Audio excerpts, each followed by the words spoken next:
For an adiabatic process, we know that T2 times V2 to the ratio of heat capacities minus 1 has to equal T1 V1 to the power. And also we know that P2 V2 to the ratio has to equal P1 V1 to the ratio. So we can say that T2 is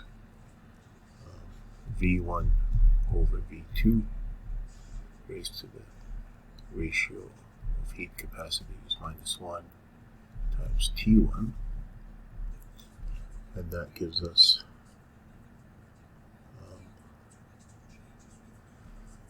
this is the old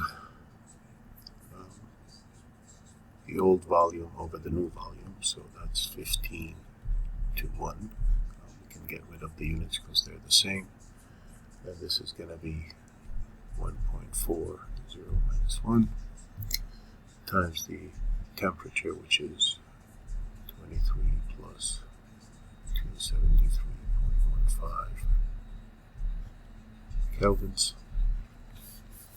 And that gives us a temperature of about 886 Kelvin, which is the same as 613 degrees Celsius.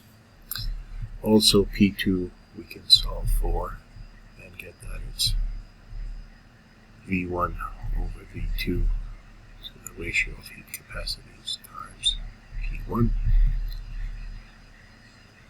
Again, this would be the 15 to 1 raised to the 1.4 times the original pressure, which is atmospheric pressure. And that will give us a pressure of 44.8 times 10 to the 5th Pascal, which is approximately 44 atms.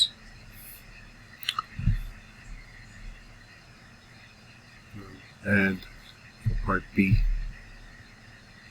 we're given, we're asked for the work. The work for the process is 1 over the ratio of heat capacities minus 1 times P1 V1 minus P2 V2.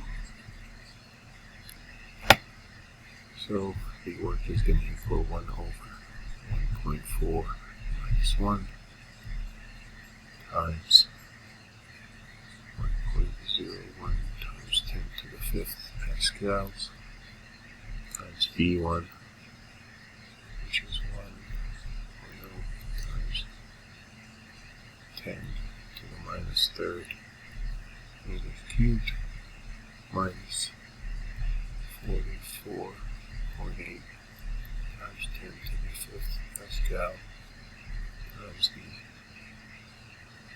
volume, which is 1/15 of the original.